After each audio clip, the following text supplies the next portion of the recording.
langit dan bumi akan lenyap, tetapi firman-Mu akan tinggal tetap. Sebab setiap firman yang keluar dari mulut Tuhan tidak kembali dengan sia-sia, akan mengerjakan perkara besar dan ajaib berkehendak-Mu. Sebab kami percaya di balik firman Tuhan ada kuasa, di balik firman Tuhan ada mujizat. Karena firman itu kebenaran, kebenaran yang memerdekakan kami. Oh, sembuhkan yang sakit, kuatkan yang lemah, bebaskan yang terikat, berikan kami bagi hiburan bagi yang susah. Kami percaya siang ini bukan sekedar ibadah yang kami hadiri, kami akan alami berjumpa dengan Tuhan.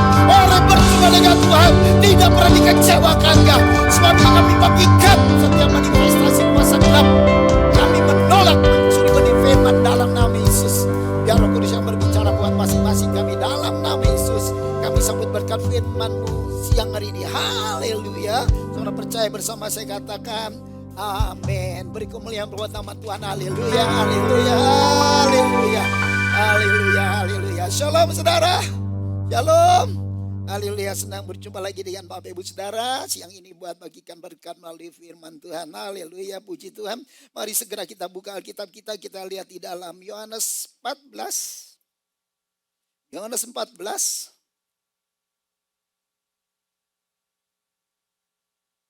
Kita akan baca berbalas-balasan dari ayat 15 sampai dengan ayat yang ke-20. Kemudian kita sambung ke ayat yang ke-27.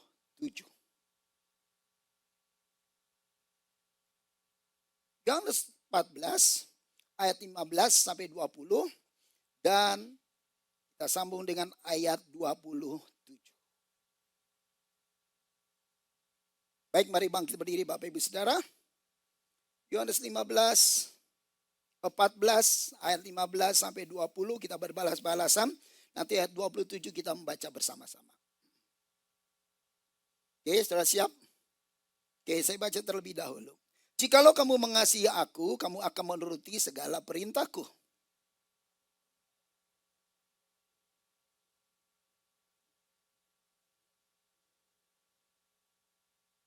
Coba kompak dong Bapak Ibu.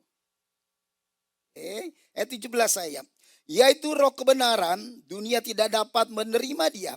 Sebab dunia tidak melihat dia dan tidak mengenal dia.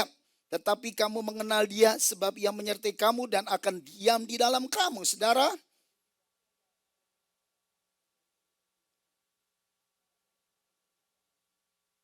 Tinggallah sesaat lagi dan dunia tidak akan melihat aku lagi. Tetapi kamu melihat aku sebab aku hidup dan kamu pun akan hidup. Saudara.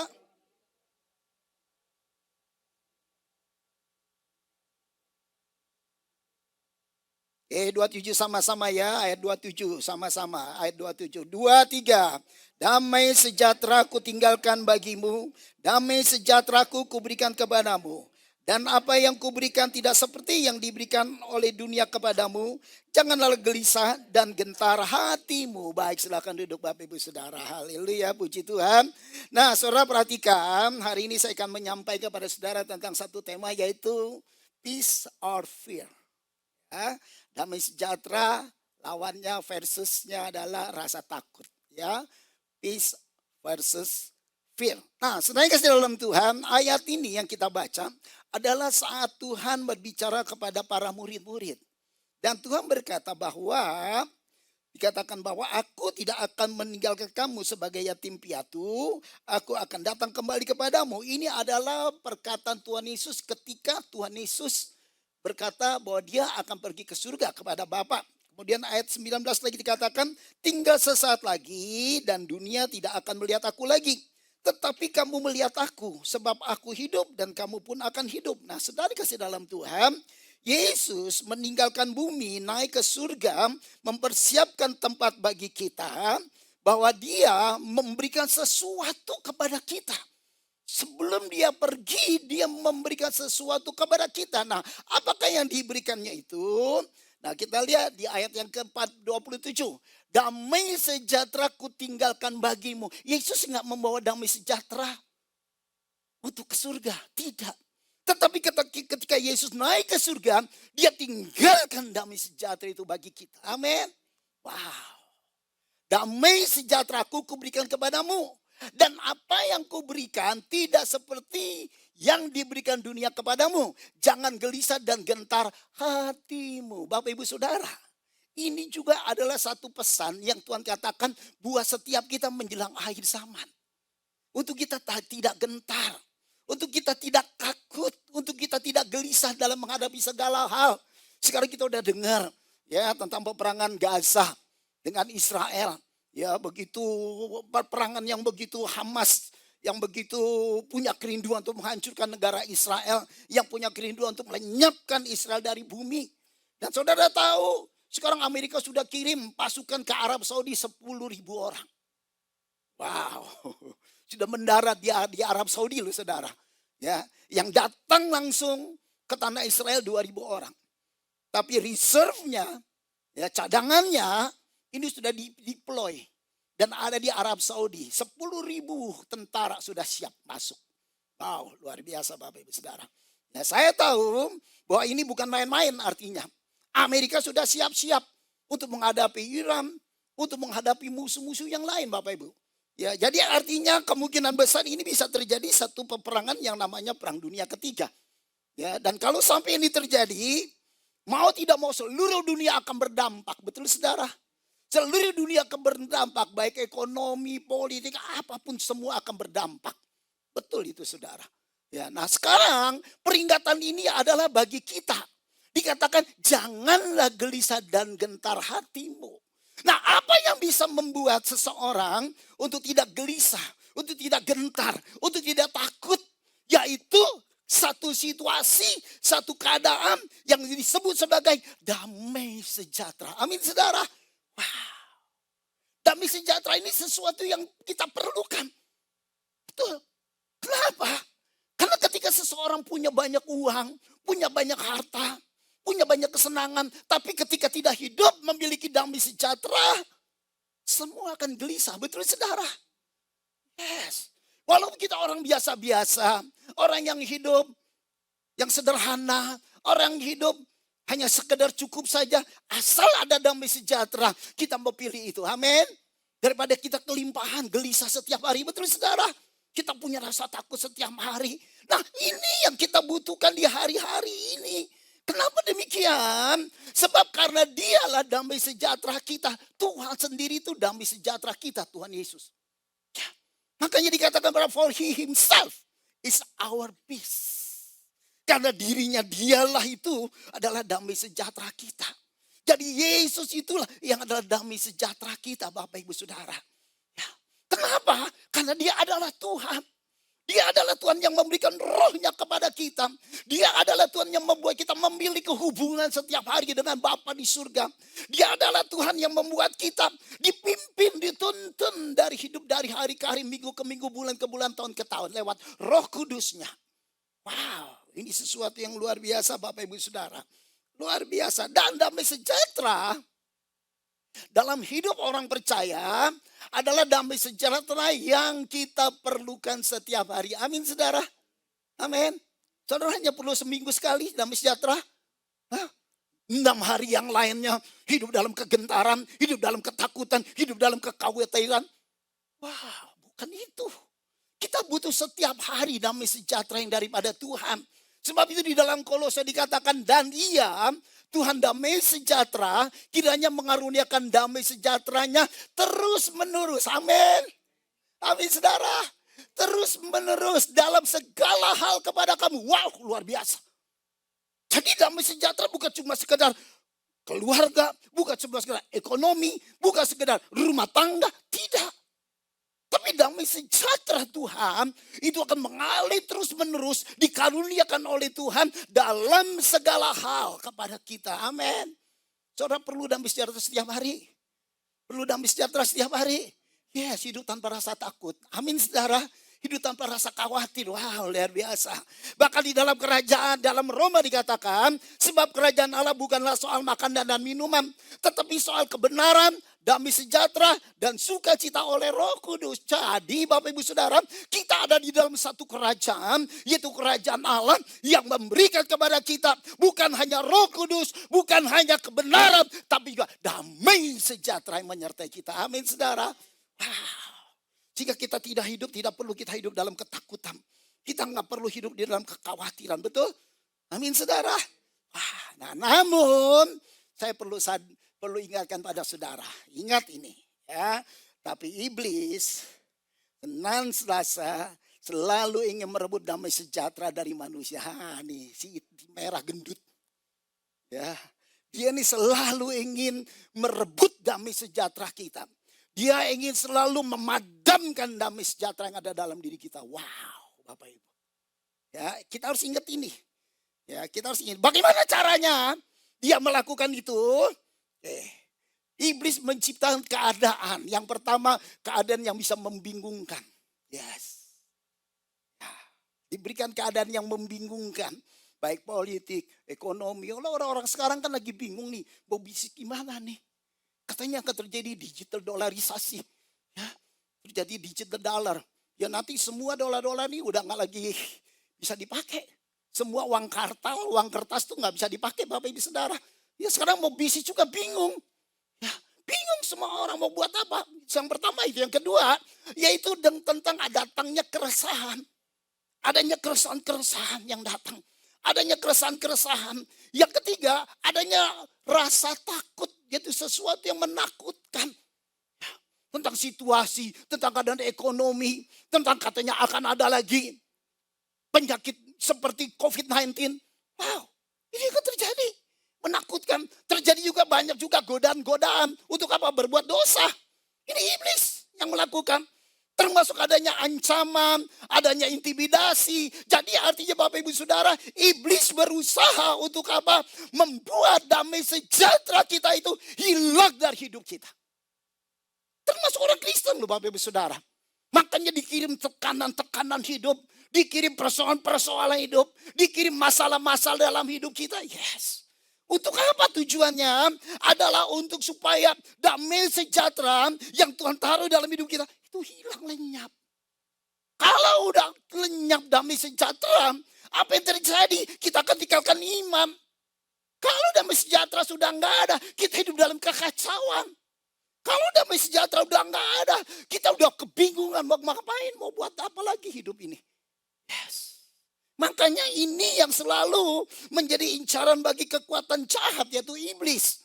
Untuk apa? Mengambil, mencuri damai sejahtera dari setiap kita.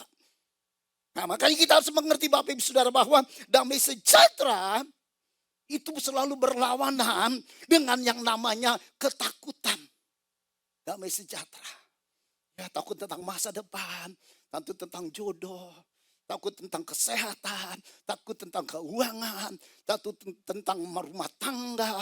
Dan ini selalu didengung-dengungkan. Saya mau beritahu saudara ya. COVID-19 itu betul-betul yang disebar itu bukan masalah penyakitnya. Tapi masalah ketakutannya. Betul nggak saudara? COVID-19, masalah ketakutannya loh yang disebar. Ya bukan masalah penyakitnya. Tapi masalah ketakutannya. Saudara bisa lihat dari mana?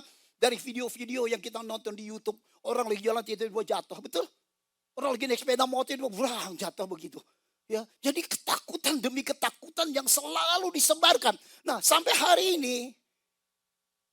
ini saya di Indonesia kalau naik eskalator itu udah dicetin saudara, X bolong. Itu tanda buat social distancing. Sampai hari ini masih ada, betul? Di Indonesia masih ada. Saya kalau naik eskalator selalu lihat, wow. Ini bekas-bekasnya masih ada. Bapak Ibu Saudara. Ya bekas-bekasnya masih ada. Artinya sesuatu yang dulu menakutkan ini belum pernah hilang. Dalam hidup manusia. Ya, itu yang terjadi di Indonesia Bapak Ibu Saudara. Ya, karena itu saya mau sampaikan pada saudara bahwa ketika kita diserang oleh kekuatan jahat, ketika yang jahat ini mulai menebarkan yang namanya ketakutan, maka saya beritahu saudara lewat tekanan, lewat keresahan, lewat ancaman, lewat intimidasi, ini yang akhirnya membuat kita kehilangan damai sejahtera. Kita merasa resah dalam hidup ini. Dan itu yang terjadi dialami oleh orang Israel. Yes. Dialami oleh orang Israel. Ketika Israel berhadapan dengan lagi-lagi si Filistin lagi. Dari zaman dulu sampai sekarang. Si Filistin ini Bapak Ibu Saudara. Ya, kita lihat dulu gambarnya. Nah, ini dia. Ya. Nah, si Goliat orang dari Filistin ini, dia menantang seluruh orang Israel. Bawa satu orang berhadapan dengan aku. Wow, lihat ayat ini. Pula kata orang Filistin itu, aku menantang hari ini barisan Israel. Berikanlah kepadaku seorang supaya kami berperang seorang lawan seorang. Ketika Saul dan segenap orang Israel, ini luar biasa. Ini satu pasukan Israel, satu bangsa Israel. Segenap orang Israel mendengar perkataan orang Filistin itu, maka cemaslah hati mereka dan sangat ketakutan. Ini adalah tipu muslihat setan. Selama 40 hari, setiap pagi dan setiap petang, si Goliat ini keluar menghadapi orang Israel dan menantang.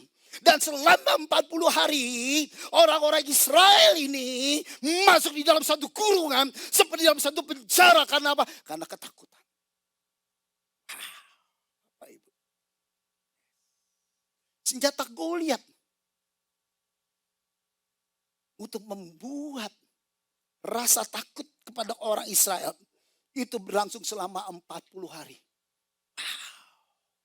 Dengan intimidasi si Goliat, dengan ancaman si Goliat, sebetulnya orang Israel sudah kalah. Wow, yang anehnya belum berperang tapi sudah kalah. Wow, ini dia nih. Iblis ini punya senjata yang luar biasa. Lewat apa? Intimidasi, lewat serangan, lewat tekanan. Sehingga sebelum orang Kristen maju, orang Kristen sudah kalah. Lewat apa?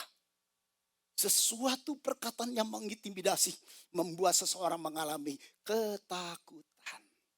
Bapak Ibu Saudara. Jadi Israel sebetulnya kalah sebelum perang.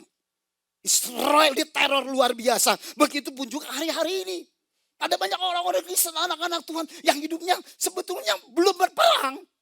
Tapi sudah mengalami kekalahan. Karena apa? Ada teror. Teror situasi ekonomi, situasi politik. Bapak Ibu. Ini yang terjadi loh Bapak Ibu Saudara. Nah selain itu juga bangsa Israel punya satu pengalaman lain lagi. Yang seharusnya mereka mendapatkan tanah perjanjian yang dijanjikan Tuhan. Itu hanya sekira-kira paling lama 40 hari. Jadi 40 tahun. Kenapa? Karena mereka melihat sesuatu yang sepertinya menakutkan mereka. Sesuatu yang membuat mereka cemas. Sesuatu yang membuat mereka khawatir. Untuk mereka tidak sampai ke tanah perjanjian. Karena apa? Mereka berpikir bahwa orang-orang di Israel itu tinggi besar. Orang-orang Enok itu orang-orang yang luar biasa tinggi besar. Dan mereka menganggap bahwa mereka itu seolah-olah seperti belalang di hadapan orang-orang itu. Saya beritahu saudara. Ketika iblis mulai menyebarkan yang namanya roh ketakutan. Rasa takut. Lewat apa? Lewat apa yang didengar. Lewat apa? Lewat apa yang kita lihat dengan mata. Itu yang seringkali menjadi senjata iblis. Untuk membawa rasa takut bagi manusia. Untuk membawa rasa cemas. Rasa khawatir. Sehingga begitu kita merasakan semua itu. Hilanglah damai sejahtera yang menguasai hati kita. Ini yang seringkali terjadi Bapak Ibu saya dalam Tuhan. Dan fakta yang seringkali kita alami. Tentang rasa takut. Lihat fakta ini. Yang pertama. Lawan damai sejahtera adalah ketakutan. Yes. Lawan damai sejahtera adalah ketakutan. Ketika seseorang sudah mulai rasa takut. Seseorang mulai rasa cemas. Mulai damai sejahtera itu hilang dari hidup seseorang. Yang kedua saya katakan senjata ampuh iblis. Mengambil damai sejahtera dengan rasa takut. Yes, yang tadi saya jelaskan. Lanjutnya lagi. Ketakutan adalah kurungan. Bagi banyak orang percaya. Tanpa sadar orang percaya sekalipun. Ketika memendam rasa takut. Dia sedang ada dalam penyanderaan setan. Tanpa sadar. Dia sedang tersandra. Dia sedang terkurung. Oleh batas yang diberikan oleh setan. Makanya Billy Graham bilang. Dalam satu pernyataan rohani yang luar biasa. Almarhum Billy Graham berkata begini. Jangan kamu mau dibatasi oleh setan. Dengan pagarnya. Tapi engkau yang harus membatasi setan. Dengan pagar yang dari Tuhan. Amin saudara. Wow, itu yang Billy Graham katakan.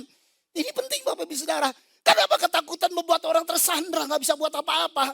Gak bisa maju. Gak berani maju. Gak berani ambil keputusan. Itu rasa takut. Yes. Dan rasa takut adalah lawan dari iman. Yes. Ketika engkau mulai punya rasa takut, ketika rasa takut menguasaimu, ketakutan mulai berbicara kepadamu, nanti kamu akan begini, kamu akan begini, kamu akan begini. Imanmu drop. Saya beritahu saudara, iman orang percaya akan drop jatuh ke bawah. Ketika rasa takut mulai semakin besar, semakin menguasai seseorang. Dan ketakutan membuat orang tidak berani berjalan dengan panggilan atau tuntunan Tuhan. Ya, tidak berani. Tidak berani. Ya. Dan yang terakhir adalah, ini adalah senjata yang paling diingini, goal yang diingini. Perasaan takut akan menggiring seseorang masuk ke dalam rencana iblis. Luar dari rencananya Tuhan. Makanya saya mau beritahu saudara, belajar untuk kita pelihara damai sejahtera Allah. Amin saudara. Belajar untuk kita terus teguh di dalam damai sejahteranya Tuhan. Karena ketika kita terus memiliki rasa takut, cemas, khawatir, tanpa sadar kita sedang keluar, bahkan digiring masuk di rencananya iblis dan setan. Itu yang akan terjadi Bapak Ibu Saudara. Nah, akibat dari ketakutan, wow, nih lihat lagi. Akibat dari ketakutan. Dalam Ayub 3 ayat 25. Karena yang kutakutkan, itulah yang menimpa aku. Dan yang kucemaskan, itulah yang mendatangi aku. Makanya kalau ada ketakutan, buru-buru buang. Amin saudara. Kalau ada kecemasan, mulai ada kecemasan, buru buang. Saudara berkata, aku tolak rasa takut dalam nama Yesus. Aku usir roh yang membuat aku takut. Amin saudara. Yes, karena apa ini yang terjadi loh. Ya, karena yang kutakutkan itulah yang menimpa aku. Dan yang kucemaskan itulah yang mendatangi aku. Aku tidak dapat ketenangan dan ketentraman. Aku tidak mendapat istirahat. Tetapi kegelisahanlah yang timbul. Tuh yang terjadi. Makanya hari-hari ini Bapak Ibu Saudara, tentang apapun yang menyerang hidupmu, yang menekan hidupmu, belajar tengking itu rasa takut dari dirimu. Amin saudara. Tengking keluar segala kecemasan. Amin. Ya buruk lu akibatnya lu Bapak Ibu Saudara. Buruk. Ya buruk. Dan ini yang juga perlu kita sadari. Ya bahwa saat seorang lahir baru, born again Christian, ini akan terjadi nih. Sebab Allah memberikan kepada kita sebetulnya bukan roh ketakutan. Melainkan roh yang membangkitkan kekuatan, kasih, dan ketertiban. Itu yang sebenarnya yang Tuhan berikan Bapak Ibu Saudara kesadaran Tuhan. Kenapa Bapak Ibu Saudara? Karena ketakutan itu pada dasarnya itu bisa membawa orang jadi stres, confused, kemudian membawa penyakit. Loh, orang stres itu punya penyakit loh saudara. Hah, betul enggak? Karena kalau kita mau menghadapi sesuatu nih saudara ya, apalagi wawancara penting, apalagi sesuatu yang penting ya, pernah enggak jadi rasa sakit perut? Udah hati-hati, kok kayak sakit perut nih, itu stres. Itu stres tuh, ya benar-benar begitu. Ya, termasuk lagi juga, jadi penyakit-penyakit yang lain akan timbul. Ya, akan timbul. Yang tadinya nggak sakit kepala bisa sakit kepala. Kok sakit kepala nih ya? Karena stres. Bapak Ibu. Ya, karena itu loh. Ya, jadi selain juga ketakutan itu membawa penyakit, membawa hidup dalam stres, juga confused, juga membuat rohani mundur. Dan hidup itu menjadi stagnan, nggak maju, nggak kemana-mana. Hidup itu aja. Karena apa? Takut. Karena takut yang terus terjadi dalam kehidupan banyak orang. Jadi gambar ketakutan itu senantiasa menteror hidup kita seperti sesuatu yang menakutkan. Nah, kalau kita pelajari ayat ini dikatakan sebab Allah memberikan kepada kita bukan roh ketakutan, melainkan roh yang membangkitkan kekuatan, kasih dan ketertiban. Sebetulnya Bapak Ibu Saudara, yang namanya ketakutan, kalau kita datang, kita hadapi bersama dengan Tuhan, kita bisa melakukan perkara yang besar. Amin saudara, ketakutan bisa hilang dari hidup setiap kita. Ini loh yang kita perlu sadari. Ada roh yang membangkitkan kekuatan. Amin. Ada roh yang membangkitkan akan kehidupan yang berkemenangan. Amin saudara. Ini yang harus kita sadari sebenarnya. Dalam hidup orang percaya. Namun kan banyak orang percaya nggak sadarin ini. Yang lebih menjadi fokusnya selalu apa yang didengar, apa yang dilihat. Itu yang membawa ketakutan. Tidak menyadari ini Bapak Ibu Saudara. Ya, padahal semua orang yang mengalami kelahiran kembali memiliki kekuatan ini dalam hidupnya. Nah, sekarang pertanyaannya adalah, bagaimana cara mengalahkan ketakutan? Oke, saya kasih way out sekarang. Cara mengalahkan ketakutan. Yang pertama, kita harus hidup berdamai dengan Tuhan. Pasti. Pasti. Harus mengalami perdamaian dengan Tuhan. Dalam Roma 8 ayat 31. Sebab itu apakah yang akan kita katakan tentang semuanya itu? Jika Allah di pihak kita, siapakah apa saudara? Aduh, luar biasa. Kalau Tuhan di pihak kita, kalau Tuhan ada bersama dengan kita, kalau Tuhan ada di sisi kita, tidak dapat mengalahkan kita. Amin. Masalah apapun tidak akan mengalahkan kita. Kenapa demikian? Sebab Tuhan itu adalah Tuhan yang menaruh kekuatannya dalam hidup kita.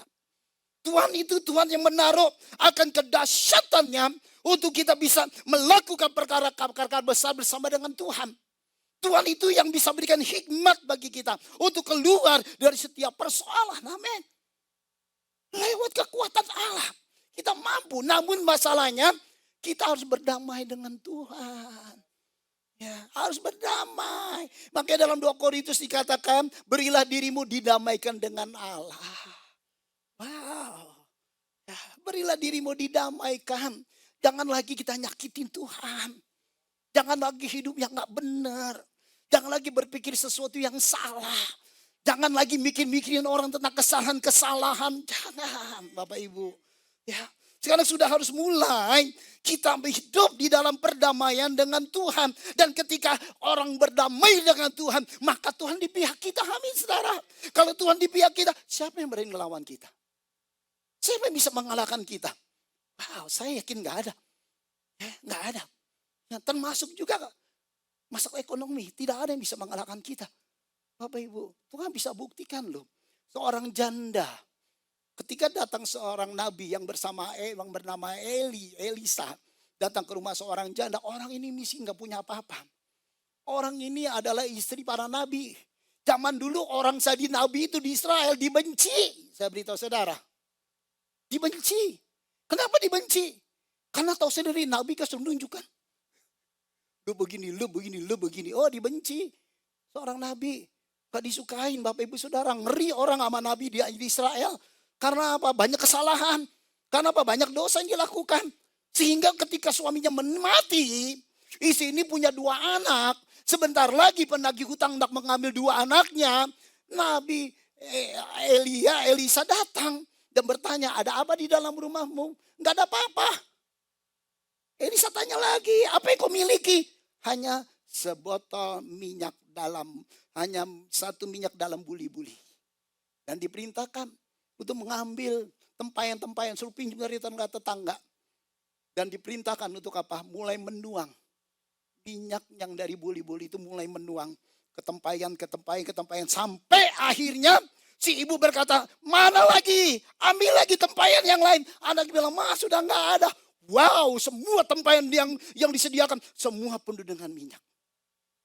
Wow, Bapak Ibu. Saya beritahu saudara, ketika kekuatan Tuhan hadir dalam hidup kita, tidak ada masalah yang bisa mengalahkan kita. Amin saudara. Masalah ekonomi, masalah penyakit, masalah apapun juga tidak ada yang dapat mengalahkan. Karena kita percaya bahwa Allah kita adalah Allah yang baik, sungguh baik dan amat baik. Nah, Tuhan hanya berpihak kepada orang-orang yang hidupnya berdamai dengan Tuhan. Tapi kepada orang-orang fasik, kepada musuhnya Tuhan tidak akan pernah berdamai dan memberikan damai sejahtera, tidak akan.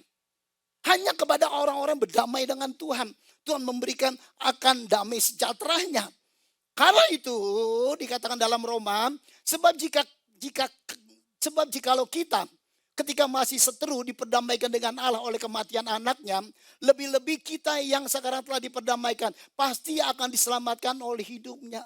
Orang yang berdamai dengan Tuhan percaya gak akan pernah sengsara. Orang yang berdamai dengan Tuhan percaya pasti diselamatkan Tuhan. Amin saudara. Tidak kehilangan yang baik dalam hidupnya. Sepanjang apa mau berdamai dengan Tuhan. Ketika kita berdamai dengan Tuhan, ini yang terjadi.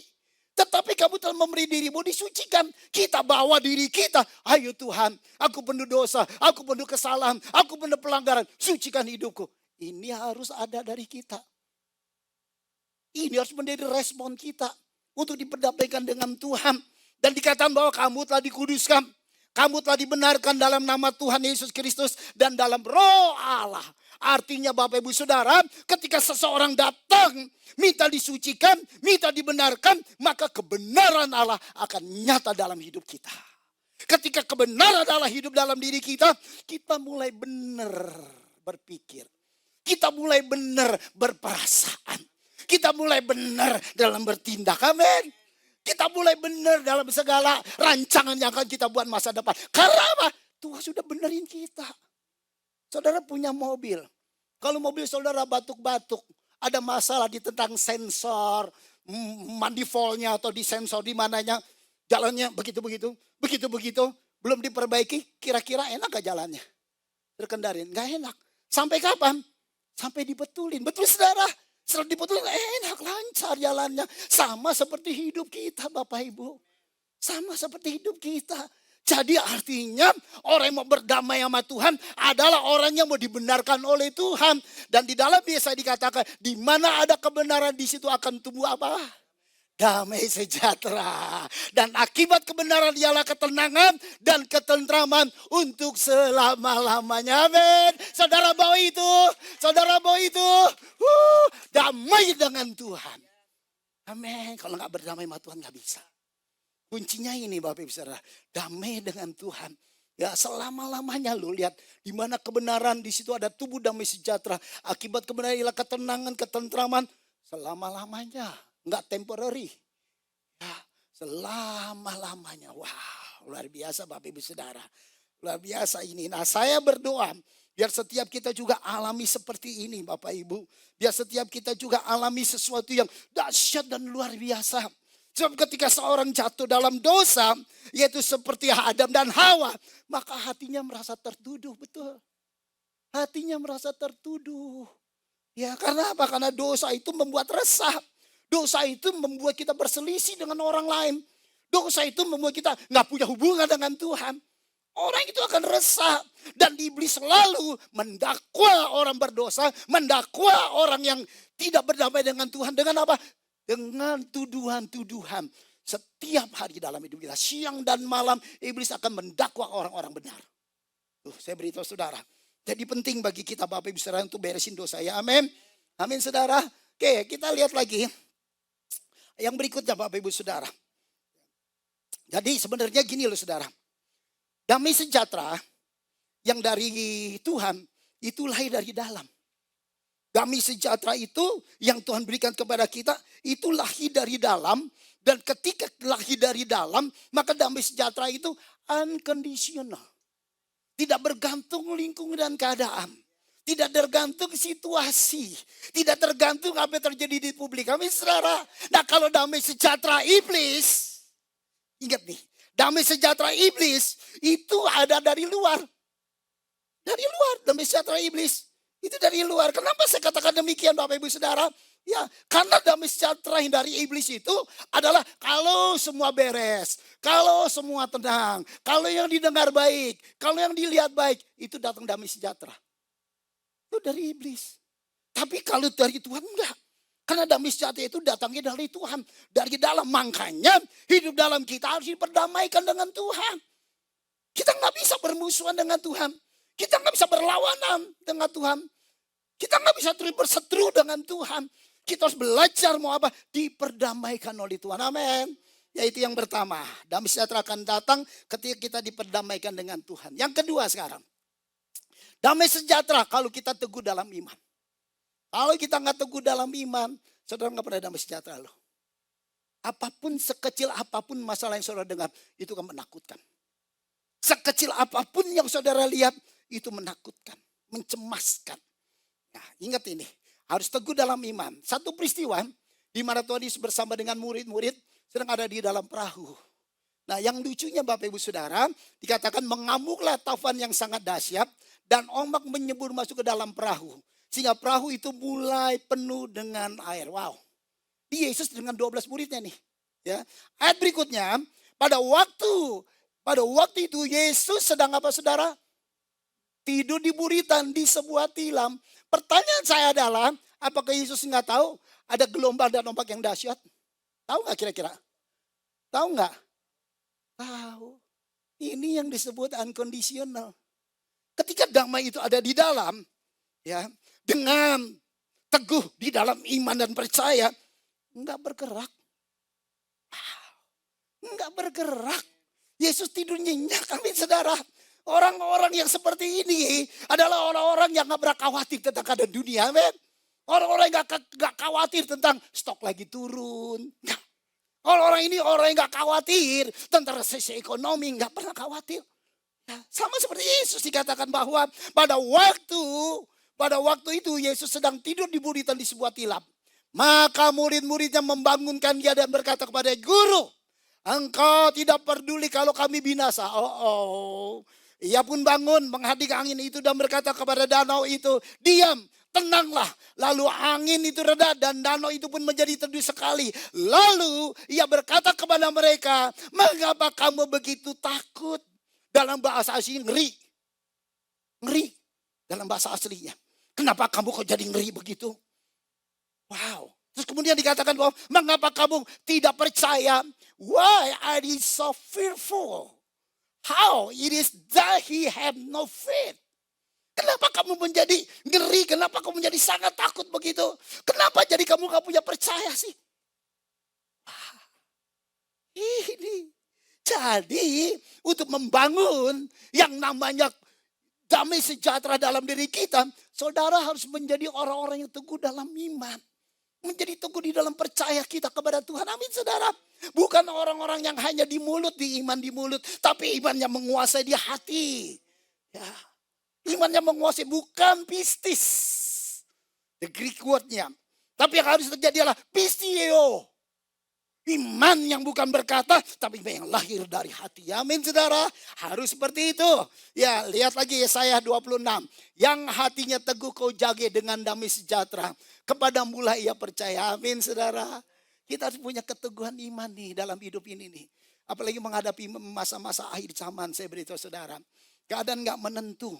Sesuatu bisa terjadi dengan tiba-tiba. Sesuatu akan terjadi dengan suddenly. Seperti apa kita gak tahu.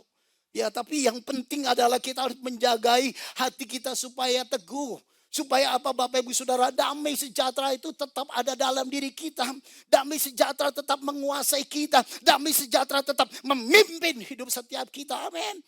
Ya, karena kalau kita nggak damai sejahtera, kita nggak berani ambil keputusan. Kita nggak tahu how to do it. Kita nggak tahu apa yang harus kita kerjakan. Nggak tahu Bapak Ibu. Dalam 2 Petrus dikatakan, kasihkan ujian dan damai sejahtera melampaui kamu oleh pengenalan akan Allah dan akan Yesus Tuhan kita. Nah, bagaimana supaya kita bisa teguh hati kita lewat pengenalan akan Tuhan. Semakin kau kenal siapa Tuhan, semakin kau kenal penciptamu, semakin kau kenal juru selamatmu Yesus Kristus, hatimu semakin teguh. Amin. Tapi semakin kau tidak mengenal Tuhan, semakin kau jauh dari Tuhan, semakin kau nggak mengerti siapa Tuhan itu, engkau akan semakin goyah dalam hidup. Makanya penting Bapak Ibu Saudara. Untuk apa? Untuk kita membangun kehidupan di dalam Tuhan. Dengan cara mengenal Allah. Bagaimana cara mengenal Allah? Ya, ini cara mengenal Allah nih. Sekiranya engkau memperhatikan perintah-perintahku, maka damai sejahtera akan seperti sungai yang tidak pernah kering. Oh, luar biasa. Dan kebahagiaan akan terus berlimpah seperti gelombang-gelombang laut yang tidak pernah berhenti. Amin. Ya, nah masalahnya adalah kuncinya memperhatikan. Kuncinya memperhatikan. Kata memperhatikan di dalam Hebrew-nya kasab. Yang artinya memperhatikan sungguh-sungguh. Bukan sekedar perhatikan, tapi perhatiin sungguh-sungguh. Yang artinya juga mencondongkan telinga. Kalau saudara lagi ngomong sama seseorang, ya atau lagi dengerin sesuatu berita, ya, kalau ada yang penting, saudara ulangin nggak? Ulangin. Apa tuh itu ya? Betul? Ya, dengan firman tuh harus seperti ini. Mencondongkan telinga. Ya artinya apa ya tadi? Coba ulang lagi apa tadi ya? Nah, itu artinya menyimak, memperhatikan perintah ini yang paling penting Bapak Ibu. Kalau kita asal baca, yang penting sudah jalani tunain. Makanya saya nggak setuju sama orang yang udah merasa bahwa saya udah baca nih Alkitab bolak-balik. Bahkan 3 kali saya baca bolak-balik. Tapi kalau engkau nggak lakukan, ngapain? Saya beritahu saudara. Ada banyak orang main asal baca. Sudah habis nih, bacaan setahun nih. Oke, well, good. Tapi masalahnya, kamu perhatikan nggak perintahnya? Kamu mencondongkan telingamu nggak pada perintahnya? Kamu menyimak nggak? Kamu memperhatikan sungguh-sungguh nggak? Inilah yang penting, Bapak Ibu. Ya, jadi artinya, apa artinya kita membaca semua sampai habis, tapi kita sih nggak ngerti. Oh, banyak orang kan begitu. Baca sampai habis nggak ngerti. Lu mendingan lu ambil 1 ayat tapi lu pelajarin dan lakukan. Amin saudara. Itu jauh lebih baik, saya beritahu saudara. Itu jauh lebih baik. Itu jauh lebih membawa pertumbuhan. Itu jauh lebih membawa kasih karunia melimpah datang dalam hidup kita. Makanya Bapak Ibu Saudara, yang kedua ini kita harus belajar untuk apa? Bertumbuh dalam iman. Kita belajar teguh dengan iman. Hati kita teguh lewat apa? Memperhatikan perintah Tuhan. Sungguh-sungguh mendengar, meneliti firman. Itu akan membangun imanmu. Percaya masalah terjadi, hatimu kuat, hatimu teguh. Kau tidak dikalahkan keadaan, kau tidak dikalahkan situasi, kau tidak dikalahkan akan semua yang ada di hadapan matamu dan telingamu. Amin. Ya, ini penting Bapak Ibu Saudara. Ya, oke, selanjutnya lagi. Yang ketiga. Yang pertama, kita harus membangun hubungan dengan Tuhan. Ya, yang kedua mau didamaikan oleh Tuhan. Yang kedua tadi kita harus hidup teguh hati kita dengan Tuhan. Yang ketiga sekarang, kendalikan hati dan pikiran. Ini bagian kita lagi. Kendalikan hati dan pikiran. Janganlah hendaknya kamu khawatir tentang apapun juga. Tetapi nyatakanlah segala hal keinginanmu kepada Allah dalam doa dan permohonan dengan ucapan syukur. Damai sejahtera yang melampaui segala akal akan memelihara apa saudara? Hati dan pikiran dalam Kristus Yesus. Janganlah hendaknya khawatir tentang apapun. Ini bagian kita. Mengendalikan apa? Mengendalikan hati. Mengendalikan apa? Mengendalikan pikiran. Ya. Kalau kita dengar sesuatu yang buruk, kita mendapatkan kabar sesuatu yang tidak menyukakan, pelihara hatimu dan pikiranmu. Amin saudara. Karena ini saudara yang membuat kita menjadi takut dan khawatir. Karena ketika satu masalah, satu persoalan, satu berita masuk di pikiran kita. Kemudian kita kirim ke hati kita. Itu yang berbahaya. Makanya Tuhan bilang jagai, kuasai dan pelihara hati dan pikiranmu dalam Kristus Yesus. Bukan jaga hatimu, bawa hatimu, siapkan hatimu, buat dunia ini. Bukan, tapi jaga hatimu, berikan hatimu dan pikiranmu di dalam Kristus. Ini yang menjagai kita dari semua rasa takut. Ini yang menjaga damai sejahtera ada dalam diri kita. Ini yang membuat kita gak khawatir tentang masa depan. Ini yang membawa kita gak takut tentang jalan masa yang akan datang. Mengambil keputusan-keputusan apapun. Karena apa? Karena kita mengendalikan hati dan pikiran kita. Orang gak bisa mengendalikan hati pikirannya. Maka hatinya itu akan terombang-ambing oleh situasi. Saya beritahu saudara. Pikiran itu tergantung dari bejana tempat di mana kita taruh. Betul? Bentuknya seperti air yang kita taruh di dalam satu bejana. Kita taruh air di dalam botol ini. Maka air itu membentuk botol kah? Yes, membentuk botol. Kita taruh air ini di dalam satu bucket, satu bak atau satu ember. Maka air yang kita taruh membentuk ember itu kan? Yes. Kita taruh air itu di dalam satu pipa yang panjang sekali. Kita mulai tuangkan. Air itu membentuk seperti pipa itu kah? Yes. Kemana kita mau taruh pikiran dan hati kita? Kalau kita taruh di dalam Tuhan, maka bentuk Tuhan ada dalam diri kita.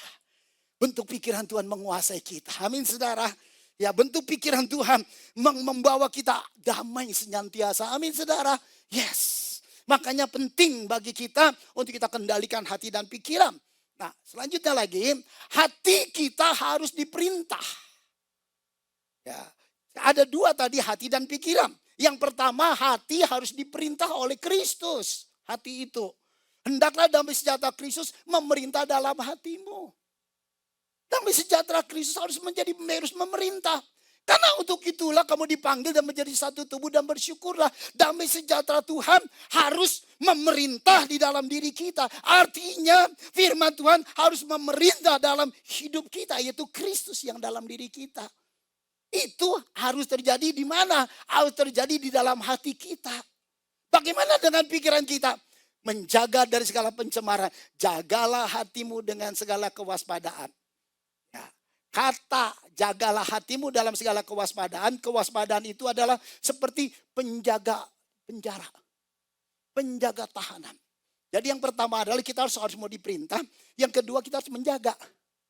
Diperintah artinya ikuti firman Tuhan. Ikuti petunjuk Tuhan. Ikuti suara Tuhan. Jangan takut dengan kekhawatiran. Orang akan tidak pernah mau berjalan bersama dengan Tuhan karena punya khawatir. Makanya hati kita harus diperintah oleh Tuhan. Yang kedua, kita harus menjaga dari segala pencemaran. Jagalah hatimu dengan segala kewaspadaan. Karena dari situlah terpancar kehidupan. Kata kewaspadaan, jaga dengan waspada artinya jaga seperti di prison. Jaga seperti di jail. Wow. Pernah tahu nggak kalau orang jaga di jail, jaga di prison? Itu dia pegang senapan terus. Yang kedua, dia selalu periksa pintu-pintu untuk tetap terus lock, untuk terus ketutup, terkunci. Ya, terkunci. Ada sesuatu yang bergerak, ada bayangan, dia langsung nengok. Lihat, kenapa? Dia penjaga prison atau jail. Nah, kita tuh harus seperti itu waspadanya. Tentang apa? Pencemaran dunia. Tentang sesuatu yang bisa masuk di hati kita, di pikiran kita harus seperti ini. Kita menjaganya. Kalau kita tidak menjaga seperti ini, kita akan kemasukan. Kita akan yang namanya bocor halus. Tahu bocor halus? Tahu bocor halus ya? Saudara pernah nggak ngalamin bocor halus naik mobil? Bocor halus. Ya, kok setiap minggu saya harus tambah air, harus tambah udara, betul? Ya, tapi diperiksa paku nggak ada. Itu bocor halus. Pelan-pelan tapi menggerogoti. Pelan-pelan tapi rusak. Sama seperti rayap. Rayap itu ya menggerogoti dari dalam. Dari luar kayu itu kelihatan bagus, tapi dari dalam udah dikerogotin. Nah, seperti itu, Bapak Ibu. Ya, jadi kita harus dijaga nih. Ya, yang pertama hati dan pikiran kita harus ikutin perintah Kristus. Yang kedua, kita harus jaga dari pencemaran. Ya, sama seperti jaga seorang penjaga tawanan. Orang yang bisa menjaga tawanan adalah orang yang bisa menjaga kebocoran dalam hidupnya. Kenapa? Iblis punya senjata. Senjata itu panah loh Bapak Ibu. Panah yang jahat. Panah berapi loh yang dihati-hatiin loh. Saudara, senjata yang paling tajam itu panah loh. Kalau udah kena nancep mati orang Bapak Ibu Saudara. Ya panah itu. Nah iblis itu punya senjata itu. Ya, jadi artinya kita mulai harus yang namanya rasa takut, yang namanya pencemaran, yang namanya bisikan setan, yang namanya penyusupan tentang sesuatu yang di luar kehendak Tuhan, di luar firman Tuhan, di luar rencana Tuhan. Jangan ambil, tolak dalam hidup ini. Amin saudara. Berani berkata tidak kepada yang gak benar. Amin. Berani kepada tidak sesuatu yang shortcut. Amin saudara. Ya ini cepat kaya. Ya udah kalau untuk cepat kaya ngapain lagi. Kita bisnis baju lama untungnya. Kita bisnis makanan bisa cepat basi. Kita buka toko belum tentu orang datang. Gimana kalau kita bisnis narkoba aja. Oh jalan pintas. Jalan pintas ya di situ. Oh buat kita. Buat kita tidak boleh lakukan itu. Amin saudara. Ya jadi sekali lagi ini penting loh Bapak Ibu Saudara. Jadi yang ketiga saudara harus senantiasa menjaga hati dan pikiran. Amin. Ya, yang pertama ikuti perintah Tuhan. Yang kedua jaga hatimu. Amin saudara. Jaga pikiranmu dari kesusupan sesuatu yang berasal dari dunia. Oke, yang keempat sekarang yang terakhir. Bangun hubungan yang baik dengan sesama. Yes. Damai sejahtera itu bukan cuma dengan Tuhan. Damai sejahtera juga dengan sesama. Amin saudara.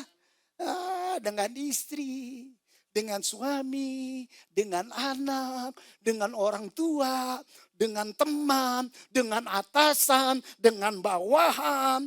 Yes, ini perlu dijaga. Ya, yang terakhir ini kita perlu menjaga, yaitu hubungan yang baik dengan sesama. Sebab itu marilah kita mengejar apa yang mendatangkan damai sejahtera dan yang berguna untuk saling membangun. Amin. Ini yang harus dibangun. Ya, sedapat-dapat mungkin dikatakan dan berusaha memelihara kesatuan roh oleh ikatan damai sejahtera. Artinya gini loh Bapak Ibu Saudara kasih dalam Tuhan. Kita harus berusaha untuk apa? Jangan ada roh pertengkaran. Jangan roh ada pertikaian. Ya, jangan ada roh yang membangkitkan amarah. Amin saudara. Jangan membuat orang jadi cemburu. Bapak Ibu, ini penting nih.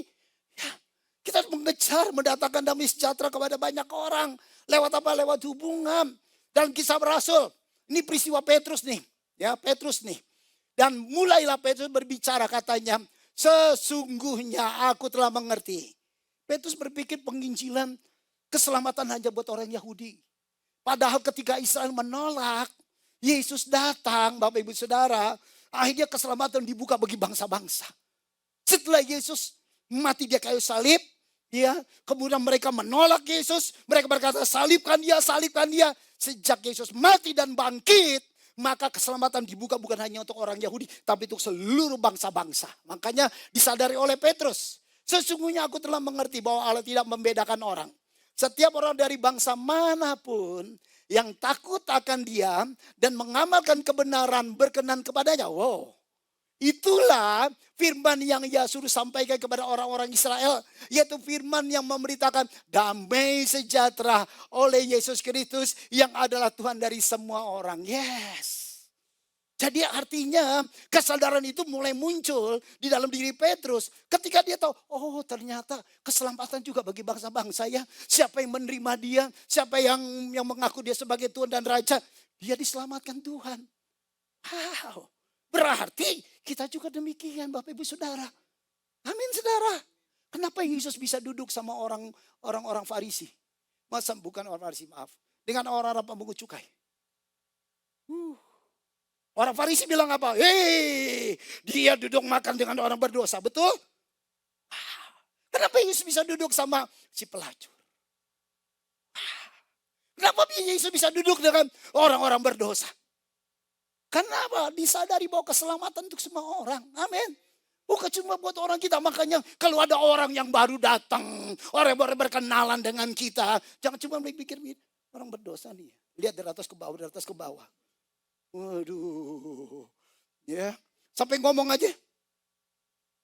Waduh, sepatunya apa nih? Kos kakinya apa nih?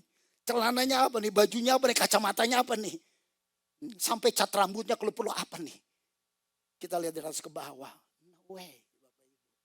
Buang sikap seperti itu. Amin, saudara. Apalagi kita udah tahu ada orang yang berdosa yang datang. Ya, jangan sampai kita jangan temenin. Ya biar aja duduk paling depan dekat pendeta. Biar dosa cepat-cepat diampuni. Saya beritahu saudara, kita nggak beda dengan orang duniawi. Saya beritahu saudara, ya jangan Bapak Ibu.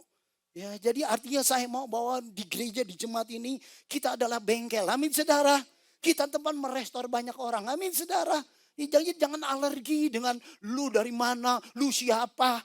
Ya, lu masa lalu lu kayak begini, masa lu kayak begitu. No. Emang lu kita siapa emangnya? Kita aja diselamatkan dari dosa. Amin saudara. Kita juga hidup buruk. Amin. Kita juga hidup dulu pekat. Amin saudara.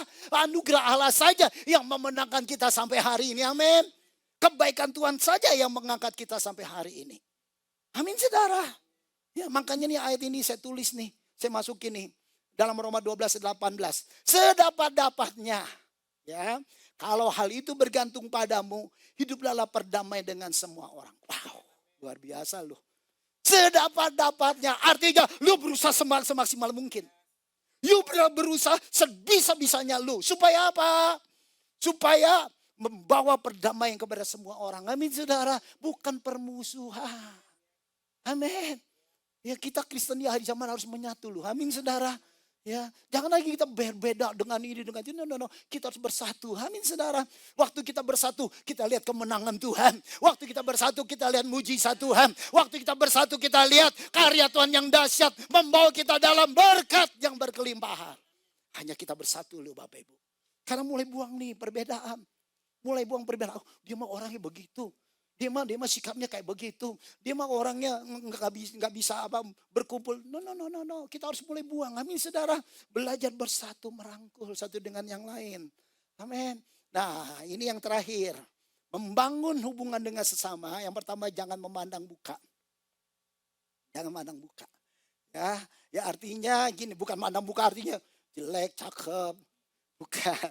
Jangan mandang muka asal usul, status sosial, ya pendidikan. Jangan mandang muka. Ya, siapapun kita perlu terima. Amin saudara. Ya, yang kedua, persoalan diperkecil. Jangan digede-gedein. Jangan persoalan ambil kompak aja makin gede. Sampai tar begitu udah gede meletus. Wow. Jangan. Persoalan diperkecil. Perdamaian diperbesar. Amin saudara. Ya usaha damai diperbesar. Persoalan dikecilin, anggap aja gak ada persoalan. Ya belajar tutup mata aja lah, udah ada tutup mata aja. Amin saudara. Loh kalau kita lakukan itu, Tuhan akan balik sama kita nanti. Gua tutup mata sama lu. Lu gak tutup mata buat orang. Betul saudara. Tuhan bilang gua tutup mata lu, gak lihat dosa lu loh. Gua gak lihat kesalahan lu. Gua gak lihat pelanggaran lu. Sekarang lu mau orang lain seperti itu. Waduh. Tuhan bisa marah lu Bapak Ibu. Makanya mengampuni itu harus 70 kali 7 kali. Artinya 70 pangkat 7 nih Bapak Ibu Saudara. Ya, jadi sekali lagi ini akan mendatangkan damai sejahtera lu. Amin saudara. Dengan siapapun juga. Jadi sekali lagi saya sampaikan pada saudara bahwa damai sejahtera berlawanan dengan ketakutan. Makanya kita harus buang ketakutan, kalahkan ketakutan. Ya, saya sudah sampai kepada saudara 4 hal hari ini. Yang penting yang perlu kita lakukan. Yang harus kita jalani dalam hidup hari lepas hari. Untuk menambahkan damai sejahtera. Yang pertama hidup berdamai dengan Tuhan. Yuk kita buang dosa dan pelanggaran. Amin. Yang kedua kita harus tetap dalam hidup ini teguh dalam iman.